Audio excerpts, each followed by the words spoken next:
பொருளாதாரத்தில் ஆசீர்வாதமே இல்லைங்க. எப்பவும் கடன் கடன் கடன். எப்பவும் வீட்டுக்குள்ளே பண பிரச்சனை.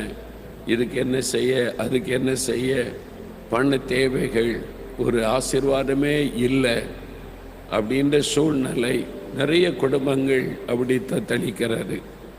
முக்கியமாக கடன் பாரம், கடன் பிரச்சனை நிறைய பேருடைய தூக்கத்தை கெடுத்து விட்டது, சந்தோஷத்தை குலைத்து விட்டது.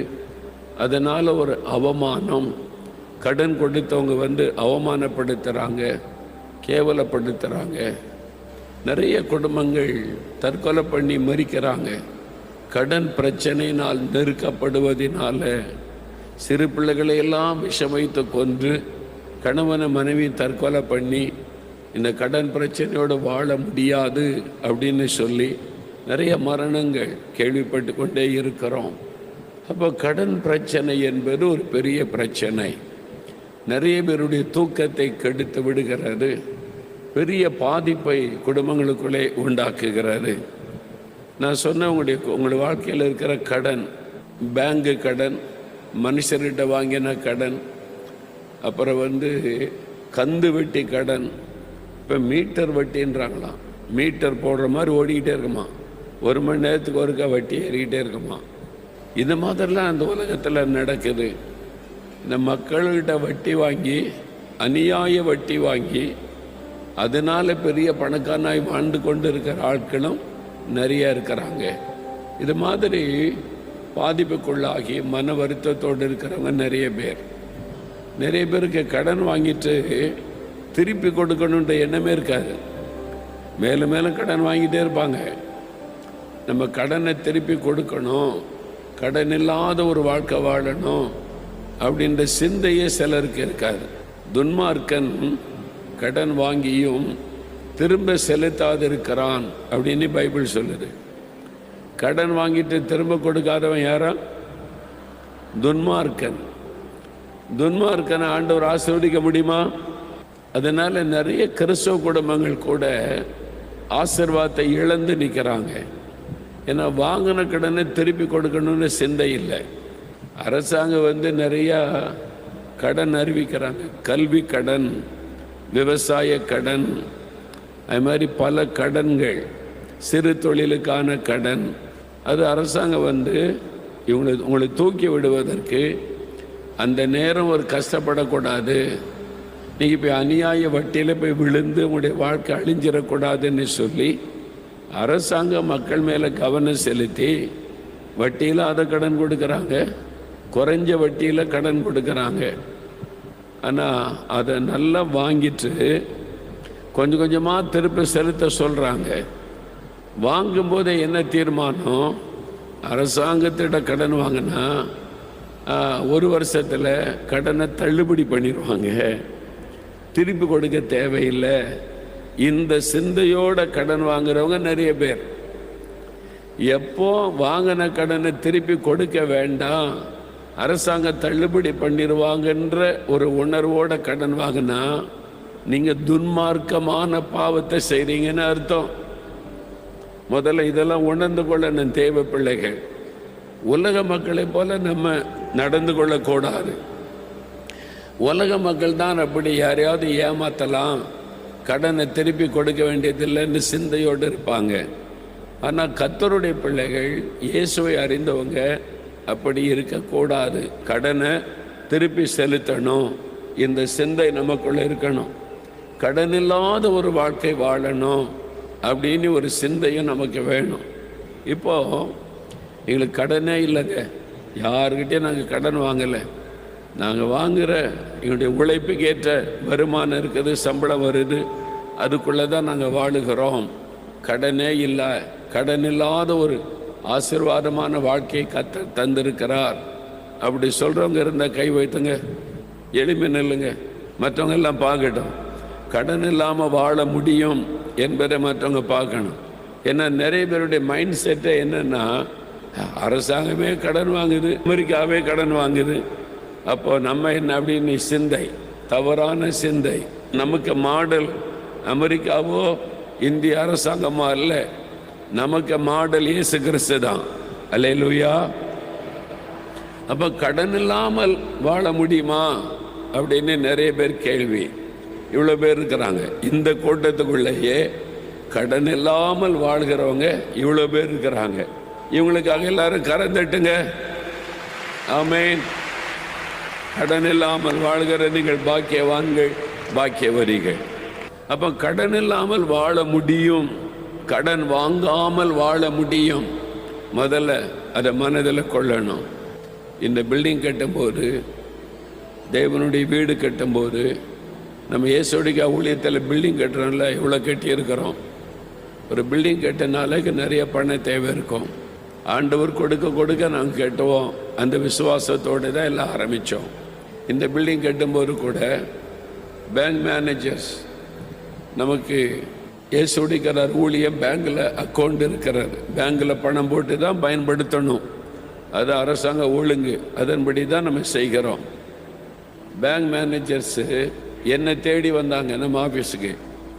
பிரதர்கிட்ட ஒரு அப்பாயின்மெண்ட் வாங்கி கொடுங்க அப்படின்னு. பேங்க் மேனேஜர்ஸ் பார்க்கணுமா அப்படின்னு 2 பேங்க் மேனேஜர்ஸ் தனித்தனியாக வந்தாங்க.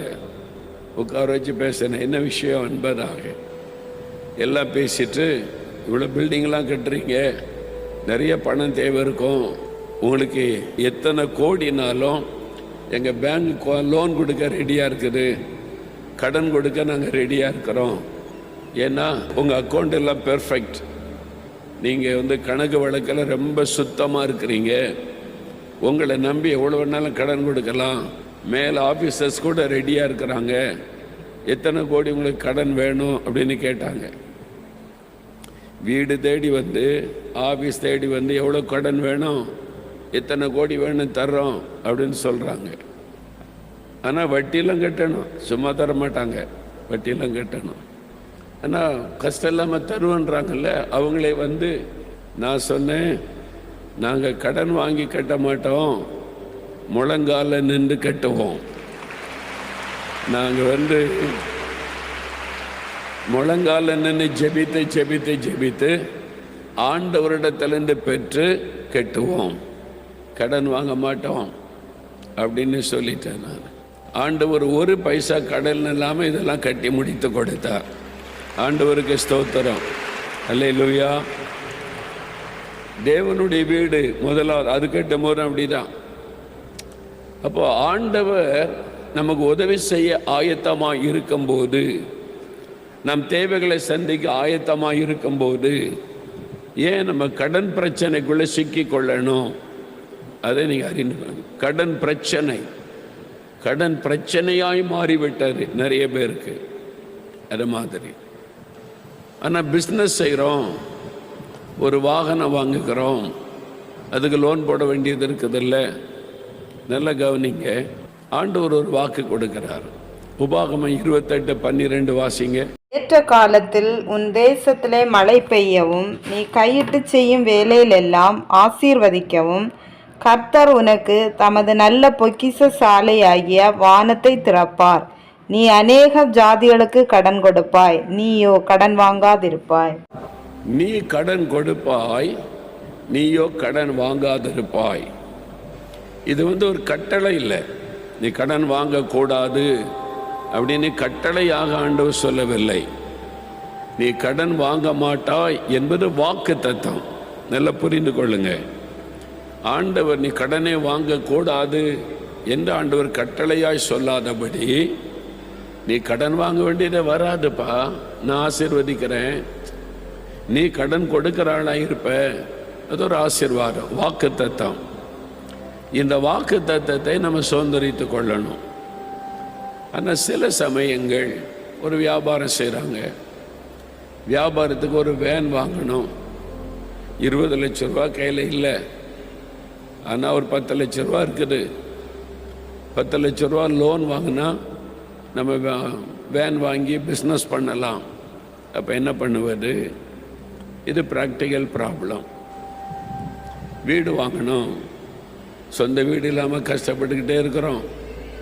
ஒரு அப்பார்ட்மெண்ட் வாங்குறதுக்கு ஒரு 15 லட்சம் 20 லட்சம் சொல்கிறாங்க. கிராமப்புறங்களில் 20 லட்சம், அதில் 25 லட்சம் ஒரு வீடு, சின்ன வீடு வாங்கணும். நம்மகிட்ட ஒரு 10 லட்சம் தான் இருக்குது, இன்னும் 15 லட்சம் அது வந்த பிறகு சேமித்து வாங்கலான்னா ஆயுச நாள் முடிஞ்சு போயிடும், இன்னும் 20 வருஷம் ஆகுமே. அப்போ என்ன செய்கிறது?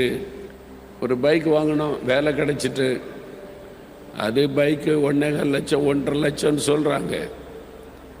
நமக்கு இப்போ தான் வேலை கிடச்சிருக்குது, மாதம் ஒரு 25,000 30,000 நமக்கு சம்பளம் கிடைக்கும். ஆனால் பஸ்ஸில் போகணும் அல்ல ஆட்டோவில் போகணுன்னா நிறைய செலவாகும். ஒரு பைக் இருந்தால் குயிக்காக வேலைக்கு போயிட்டு வரலாம். பைக் வாங்குகிற அளவுக்கு எங்கே இருக்குது? 1.5 லட்சம் ரூபா, சில சமயம் 2 லட்சம் ரூபா பைக்கு. 1.5 லட்சம்னே வைங்க, நம்ம சேமிச்சையில் 30,000 ரூபா இருக்குது. என்ன பண்ண பிரயோஜனப்படும்? இந்த வேன் வாங்கினா பிஸ்னஸுக்கு பிரயோஜனப்படும். பாதி பணம் இருக்குது, கால்வாசி பணம் இருக்குது, மீதி என்ன பண்ணுறது? அப்போ என்ன பண்ணலாம்? அது மாதந்தோறும் உங்களால் எவ்வளவு திருப்பி செலுத்த முடியும்? கடன் பேங்குக்கு போனால் அதான் கேட்பாங்க. சரி, பைக்குக்கு லோன் தர்றோம், மாதம் எவ்வளோ திருப்பி கொடுப்பீங்க? நான் ஒரு 25,000 ரூபா சம்பளம் வாங்குகிறேன், 5,000 ரூபா திருப்பி தர முடியும். ஓகே, உங்களுக்கு லோன் தர்றோம், கரெக்டாக மாதம் 5,000 ரூபா கட்டிடுங்க. அப்படின்னா மீதிக்கு லோன் தருவாங்க. என்கிட்ட ஒரு 10 லட்ச ரூபா இருக்குங்க, 20 லட்ச ரூபா வேன், பிஸ்னஸ் பண்ணுறேன், மாதம் இவ்வளோ வருமானம் வரும், மாதம் எவ்வளோ கட்ட முடியும்?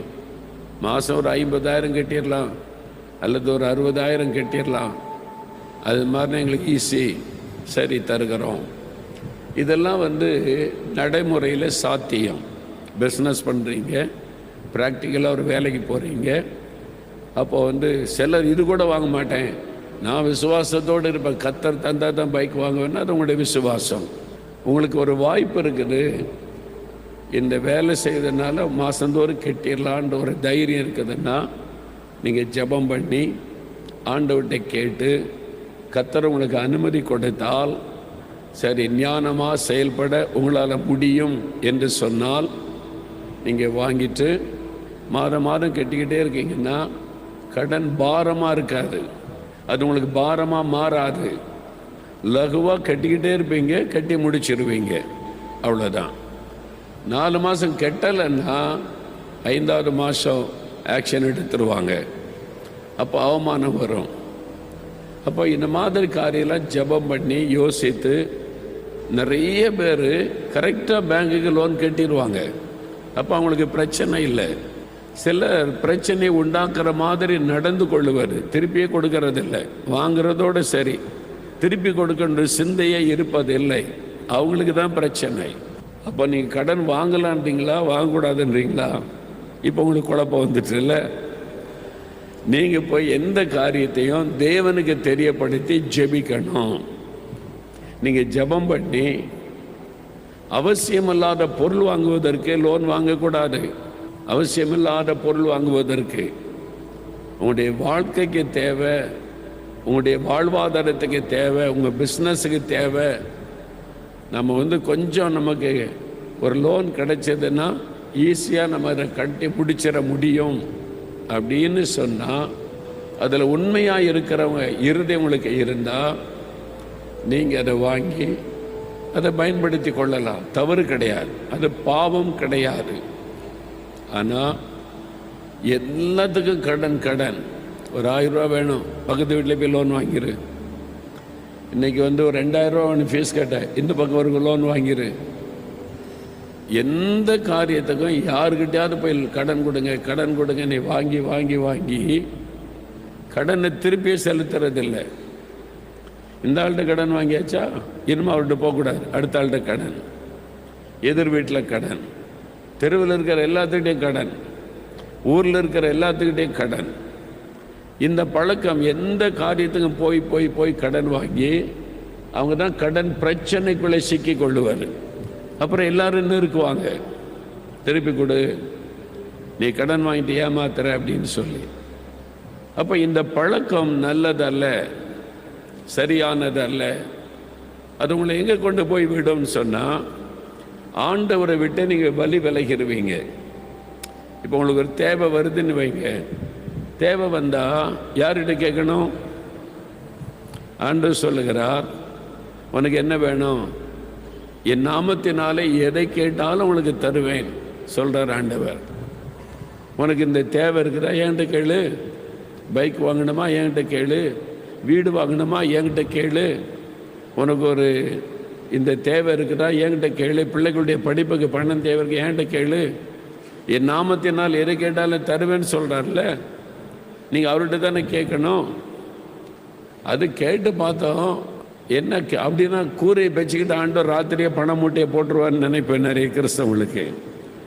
ஜெபம் பண்ணி பார்த்தோம், ஒன்றும் நடக்கலை. அதனால் பக்கத்து வீட்டில் கடன் வாங்கிட்டேன். நீங்கள் சின்சியராக கருத்தாக ஆண்டவர்கிட்ட ஜெபிச்சிங்கன்னா அழகாக உங்களை வழி நடத்துவார். நீங்கள் இந்த பண தேவைக்கு என்ன செய்யணும் அப்படின்றத கர்த்தர் பேசுவார்.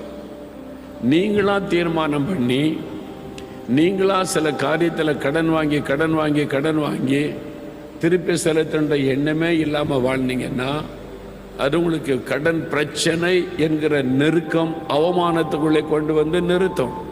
எத்தனையோ பேர் பார்த்துருக்கிறேன், பிஸ்னஸ் செய்கிறவங்க சொல்லுவாங்க, பிரதர் கடன் இல்லாமல் பிஸ்னஸ் செய்கிறது கஷ்டம், அதனால் கடன் வாங்குவோம், கரெக்டாக செலுத்திடுவோம்.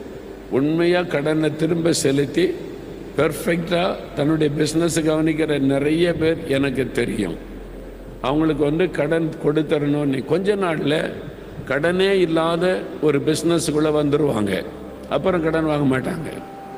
கொஞ்ச நாள் டெவலப் ஆகும் வரைக்கும் அதுக்கு தான் பேங்க் லோன் கொடுக்கறது. ஆனால் இவங்க மனுஷங்கிட்ட போய் லோன் வாங்கி எத்தனையோ வட்டிக்கெல்லாம் வாங்கி அந்த மனுஷர்களால் அவமானப்படுத்தப்பட்டு சொத்துக்களை இழந்து கஷ்டப்படுறவங்க நிறைய பேர். இப்போ உங்களுடைய வாழ்க்கையில் சிந்திச்சு பாருங்கள், முதல்ல இந்த கடன் பிரச்சனைக்கு என்ன காரணம்?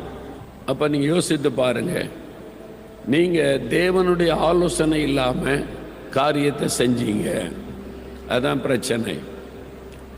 இப்போ இந்த இவ்வளோ பில்டிங் கட்டியிருக்கிறோம், அங்கே கட்டியிருக்கிறோம், நிறைய பில்டிங் கட்டியிருக்கிறோம், எதுக்குமே லோன் வாங்கலைன்னு சொல்கிறீங்களே எப்படி அப்படின்னு கேட்டிங்கன்னா, எதுவுமே நான் ஆசைப்பட்டு நான் விரும்பி நான் பிளான் போட்டு கட்டலை. எல்லாமே தேவன் கொடுத்த பிளான். தேவனுடைய வீடுன்னு ஒன்று கட்டு, 3000 பேர் இருக்கிற மாதிரி ஜனங்க ஜெபிக்கணும், அதுக்கு இடம் நான் தர்றேன். இலவசமாக இடம் கொடுத்தார், அரிய நிலம். அப்போவே 45 வருஷத்துக்கு முன்னால் அதில் தான் தேவனுடைய வீடு கட்டப்பட்டார். அப்போ ஆண்டவர் நான் கேட்டேன், இதுக்கு நிறைய பணம் லட்சக்கணக்காக தேவைப்படும் ஆண்டவரே, நான் என்ன பண்ணுறது? நீ யார்கிட்டையும் கேட்க வேண்டாம், நான் தருவேன், நான் தர நீங்கள் கட்டுங்க. சரி ஆண்டவரே. அப்போது அவசரப்படலை. இவ்வளோ நாளைக்குள்ளே கட்டி முடிக்கப்படணும், அதுக்கு ஒரு லோனை வாங்கி இதை வாங்கி பேங்கில் போகலை. முழங்கால் போட்டு ஜெபம் பண்ணி கர்த்தர் கொடுக்க கொஞ்சம் கொஞ்சமாய் கட்டப்பட்டது தான் தேவனுடைய வீடு. அப்போது ஆண்டவர் சொன்னார், நான் தருவேன், வெயிட் பண்ணணும். ஆண்டவர் கொடுக்கிற வரைக்கும் வெயிட் பண்ணணும். என்கிட்ட என்ஜினியர் சொல்லுவாங்க, அடுத்து காங்கிரீட் போடணும் பிரதர், இவ்வளோ கம்பி வாங்கணும், இவ்வளோ பணம் ஆகும் அப்படின்னு கேட்பாங்க. எவ்வளோ கம்பி வேணும், எவ்வளோ சிமெண்ட் வேணும், எவ்வளோ ஜல்லி வேணும் எழுதி கொடுங்க. அதை வச்சு ஜெபம் பண்ணுவேன். ஆண்டவரே இவ்வளோ ஜல்லி வேணும், இவ்வளோ சிமெண்ட் வேணும், இவ்வளோ மணல் வேணும், இவ்வளவு கம்பி வேணும் அப்படிலாம் கேட்குறாங்க, நீங்கள் தாங்க. அதை வச்சு ஜெபம் பண்ணுவோம்.